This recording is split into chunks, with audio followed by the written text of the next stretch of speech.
এই যে এই বাচ্চা ইলিশ দিয়ে, খোকা ইলিশ দিয়ে বেগুন দিয়ে রান্না করব। কড়াই গরম হয়ে গেছে, তেল দিয়ে দিলাম।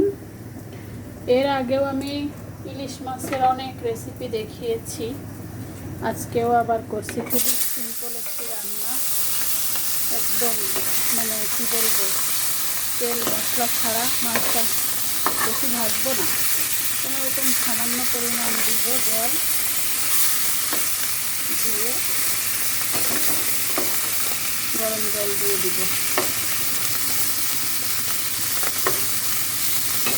কপির গাছ উল্টিয়ে দিলাম। নতুন কড়াই উদ্বোধন করলাম, এটা দিয়ে তেলের মধ্যে কিছু কাঁচা লঙ্কা দিয়ে দিলাম। কাঁচা লঙ্কাটা তেলের মধ্যে দিলে স্বাদ হয়। পরিমাণ মতো গরম জল দিয়ে দিলাম। যেহেতু কাঁচা মাছ দিয়েছি, একটু ঢেকে রান্না করব। আর একটু পরিমাণ জল দিব, সামান্য একটু ঢেকে দিব। জাল উঠলে তারপরে আমি বেগুনগুলো দিয়ে দিব। এই যে তরকারিটা জাল উঠে গিয়েছে, একদম উঠছে।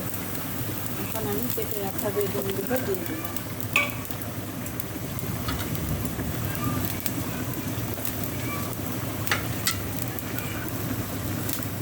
একটু হলুদ দিয়ে দিলাম, সামান্য।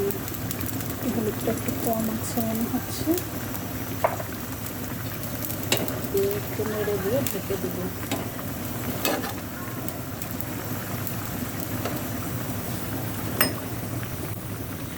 এবার ঢেকে আর কিছুক্ষণ রান্না করে ফোড়ন দিয়ে দেবো।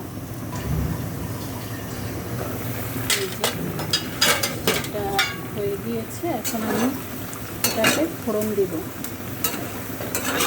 একটু হালকা জিরা আর একটু তেজপাতা দিয়ে এটা আমি ফোড়ন দিব। এই যে তরকারিটা নামিয়ে নিয়েছি, এখন ফোড়ন দিব। প্রচুর বৃষ্টি হচ্ছে, বাইরে দিয়ে গর্জন করছে। এখানে আমি শাক ভাজি করছি, আর এই যে তরকারিটা এখনই ফোড়ন দিয়ে দিব। এই যে তেল দিয়ে দিলাম, এবার দিয়ে দিব দুটো তেজপাতা দিয়ে, আর দিয়ে দিলাম জিরা। রাঁধুনিও দেওয়া যায়, আমি আজকে জিরাই দিলাম।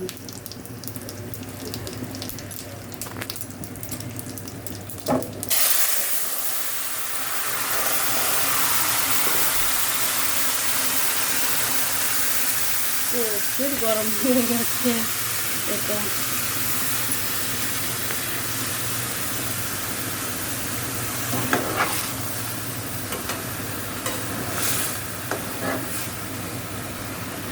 এগুলো ছোট মাছ তো, ভেঙে ভেঙে গিয়েছে।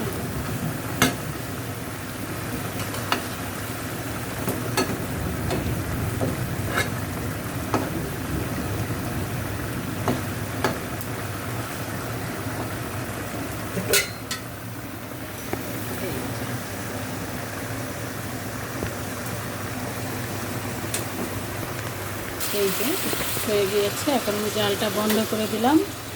এটা আর আমি সার্ভিং বলে না ঢেলে এটাই টেবিলের উপরে নিয়ে যাচ্ছি ধরে। এখন গরম গরম পরিবেশন করব।